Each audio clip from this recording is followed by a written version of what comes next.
Hello friends, welcome back to my channel. So today in this video, we are starting with the new topic and that is herdmania or sea squirt. अब friends ये type study है. It is an example of urochordata. हमने protochordates के सारे जितने भी सब phylums थे, 3 सब फाइलम्स थे, हेमिकॉर्डेटा, यूरोकॉर्डेटा, सिफेलोकॉर्डेटा, तीनों ही सब फाइलम्स हमने पढ़ लिए, उनकी characteristics, classification. And Herdmania is the example of Urochordata. Okay, so हम इसकी टाइप स्टडी पढ़ेंगे जिसमें हम इसकी पूरी एक्सटर्नल मॉर्फोलॉजी, इंटरनल मॉर्फोलॉजी, इसकी बॉडी में जितने भी सिस्टम्स होते हैं, that is blood vascular system, that और सर्कुलेटरी सिस्टम, सेम चीज़ है, excretory, reproductive, then nervous system, digestive system, respiratory system. तो ये सारे ही हम सिस्टम्स एंड इसकी पूरी बॉडी के बारे में हमें पढ़ना है. Okay, so Herdmania belongs to the phylum Chordata, subphylum Urochordata, class Ascidiacea, इसलिए इसको एसिडियंस भी बोलते हैं यूरोकॉर्डेटा को. देन सब फाइलम प्लूरोगोना हमने पढ़ा था, जब क्लासिफिकेशन ऑफ यूरोकॉर्डेटा पढ़ा था तो हमने इसके बारे में पढ़ा था, Pleurogona. Then order is Stolidobranchia, family Pyuridae and the type या जीनस है हर्डमेनिया. और इसमें फिर स्पीशीज़ भी होती है, पैलिडा है एंड पैलिडा है, मॉरिशियाना है, सिलोनिका है, एट्सेट्रा, बहुत सारी स्पीशीज़ होती हैं. Okay, so let's begin with its general features. General इसका जो इंट्रोडक्शन हम इस वीडियो में पढ़ेंगे एंड नेक्स्ट वीडियो से हम इसके फर्दर जो दूसरी जो प्रोसेसेस और मॉर्फोलॉजी है वो हम नेक्स्ट वीडियो से पढ़ेंगे. Okay, so Herdmania when disturbed it suddenly contracts its body and forcefully eject out और squirts out water inner contents, hence they are known as sea squirts. So ये एक important point है, mostly exams में और ऐसे भी पूछा जाता है कि हर्डमेनिया का स्पेशल फीचर क्या है. तो इसका मोस्ट स्पेशल जो है, यूनिक फीचर जो है हर्डमेनिया का यही है कि जब उसकी बॉडी, जब हर्डमेनिया थोड़ा सा भी डिस्टर्ब होता है किसी दूसरे ऑर्गेनिज्म की वजह से, वाटर करेंट्स की वजह से, किसी भी रीज़न से थोड़ा सा भी उसे डिस्टर्बेंस फील होता है, तो वो सडनली उसकी बॉडी को तुरंत से कॉन्ट्रैक्ट करता है, जिससे उसके अंदर उसकी जो इनर कंटेंट्स है, अंदर उसकी बॉडी के अंदर जो वाटर फील्ड होता है वो पूरी तरह से बाहर इजेक्ट आउट हो जाता है या स्क्वर्ट आउट हो जाता है. और इसलिए जो हर्डमेनिया जो ऑर्गेनिजम्स हैं उन्हें क्या कहते हैं, सी स्क्वर्ट्स भी कहा जाते हैं, क्योंकि वो वाटर जो है, उनकी इनर कंटेंट्स वाटर को स्क्वर्ट आउट कर देते हैं, इजेक्ट आउट कर देते हैं. Now they are also called sea tulips because of their beautiful colours. अब ये ब्यूटीफुल कलर्स में होते हैं जो हर्डमेनिया होते हैं, इसलिए इन्हें सी ट्यूलिप्स भी कहते हैं. नाउ जोग्राफिकल डिस्ट्रीब्यूशन, ये कहाँ कहाँ फाउंड होते हैं. So genus Herdmania is a world wide occurrence represented by 12 known species. Herdmania की 12 नोन स्पीशीज है जिनमें से, और ये पूरे वर्ल्ड वाइड अकरेंस है, इट मीन्स पूरे वर्ल्ड में ही ये पाए जाते हैं. Of these only 4 species are found in Indian ocean, और 12 स्पीशीज में से 4 स्पीशीज तो हमारे इंडियन ओशंस में ही हैं. एंड वो कौन कौन सी है, हर्डमेनिया पैलिडा, हर्डमेनिया मॉरिशियाना, हर्डमेनिया सिलोनिका एंड हर्डमेनिया इन्यूरेंसिस. सो ये 4 स्पीशीज़ हमारे इंडियन ओशंस में है, और बाकी की जो दूसरी जो 8 स्पीशीज़ हैं वो दूसरी जगह भी जो पूरे वर्ल्ड वाइड में, इट मीन्स दूसरे ओशंस और सीज में भी मिलती है. Now the first 2 are shallow coastal water species.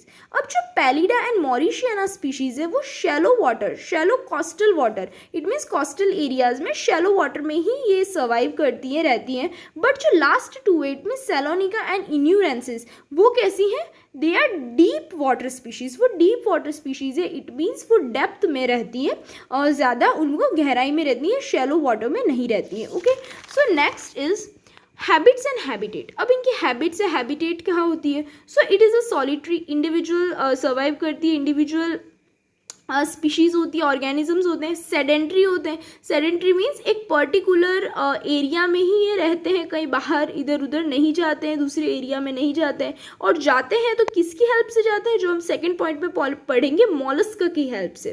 So ascidians, सो इन्हें एसिडियंस कहते हैं फ्रेंड्स, क्योंकि एसिडिया एसिडियसी से बिलोंग करते हैं. Now found attached to a rocky sea bottom by a broad base और embedded in the sandy floor by its extended foot.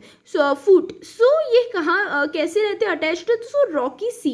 सो जो सी या ओशंस में नीचे जो रॉकी एरियाज जो हैं, रॉक्स होती हैं, जो सरफेस ऑफ द जो समुद्र का भी जो सरफेस होता है वहाँ पर रॉक्स प्रेजेंट होती हैं। शैलो है तो शैलो वाटर है तो किनारों पे भी रॉक्स प्रेजेंट होंगी। तो सी रॉकी सी में ये फाउंड उस रॉक्स पे अटैच्ड रहती हैं।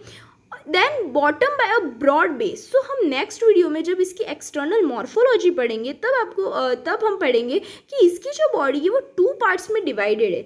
एक तो main proper body and then second is foot. तो कभी कभी तो क्या होता है कि रॉकी एरिया अगर है तो इसकी जो बॉडी है वो पूरी ब्रॉड बेस से ही क्या होती है अटैच्ड रहती है। और अगर सैंडी फ्लोर है तो जो एक्सटेंडेड फुट जो होते हैं इसके फुट से ये उस फ्लोर पर क्या हो जाते हैं, एम्बेडेड हो जाते हैं, पूरे धस जाते हैं और अटैच्ड रहते हैं। Then mollusc carries about the sedentary ascidian. अब ये तो सेडेंट्री दूसरे एरियाज में नहीं जाते स्विम करके।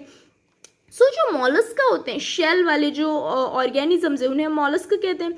मॉलस्कास जो होते हैं वो क्या करते हैं, इन सेडेंट्री एसिडियंस मीन्स इन ऑर्गेनिजम्स को, हर्डमैनिया को एक जगह से दूसरी प्लेस पर एक प्लेस से दूसरी प्लेस तक ले जाते हैं, from place to place, providing it with better opportunities of food, oxygen and dispersal. जिससे क्या होता है, इन्हें इट मीन्स हर्डमैनिया को भी प्रॉफिट होता है, फ़ायदा होता है। और वो किस चीज़ का, एक तो उन्हें इजीली फूड मिलने की अपॉर्चुनिटीज़ हो जाती है, इंतज़ार नहीं करना पड़ेगा कि हमारे पास कब फूड आएगा और हम खाएंगे।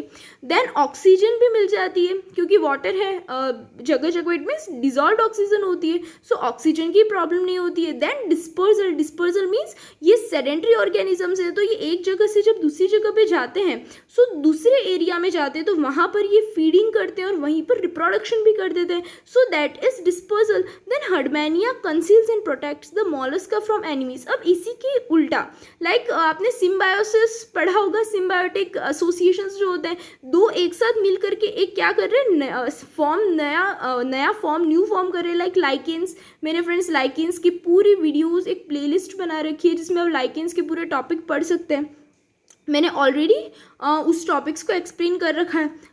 हर्डमैनिया भी एक तरह से ये कोई सिम्बायोटिक एसोसिएशन नहीं है, बट एज एग्जाम्पल से मैं आपको बता रही थी कि हर्डमैनिया और मॉलस्का भी म्यूचुअल रिलेशनशिप की तरह, इट मीन्स वो एक दूसरे के लाइक नहीं होता कि हमारे साथ ही तो ना स्टिक हो गए। मॉलस्का कहीं जा रहा था, मॉलस्का स्विम करते हुए जा रहा था और अचानक से हर्डमैनिया इससे अटैच हो गया।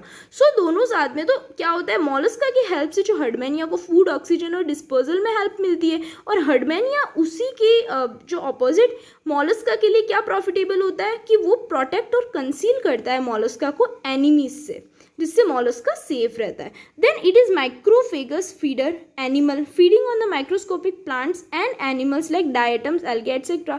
अब जो हर्डमैनिया होता है माइक्रोफेगस एनिमल है, इट मीन्स माइक्रो ऑर्गेनिजम्स पर फीड करता है वो। इट मीन्स माइक्रोस्कोपिक प्लांट्स होंगे और एनिमल्स जैसे कि डायटम्स होते हैं, एल्गे हैं, इनके ऊपर ये फीडिंग करता है। इट मीन्स ये इनका फूड है जिन्हें वो खाते हैं। देन जो होते हैं, जो हर्डमैनिया होता है, it is hermaphrodite. It means hermaphrodite obviously आपको पता होगा कि मेल एंड फीमेल जो रिप्रोडक्टिव स्ट्रक्चर्स हैं वो एक ही बॉडी में है, उसे हम हर्मेफ्रोडाइट बोलते हैं। ये क्या होते हैं, हर्मेफ्रोडाइट होते हैं। इट मीन्स मेल पार्ट भी इनमें है, इन्हीं की बॉडी में होता है, एक ही बॉडी में होता है, और फीमेल पार्ट भी एक ही बॉडी में होता है। फ्रेंड्स ये था हमारा एक जनरल एक इंट्रोडक्शन था हर्डमैनिया और सी स्क्वाड के बारे में। अब नेक्स्ट वीडियो से हम इसकी मॉर्फोलॉजी एंड अदर जितने भी इसकी बॉडी फंक्शंस है वो हम पढ़ेंगे। Please stay connected with my channel. और फ्रेंड्स आपको किसी भी वीडियो, किसी भी टॉपिक में कुछ भी डाउट होता है तो आप मुझे कमेंट करके पूछ सकते हैं, okay. And please do like, share, comment the video and subscribe the channel so that you will get notification whenever I upload new video. Thank you friends, bye.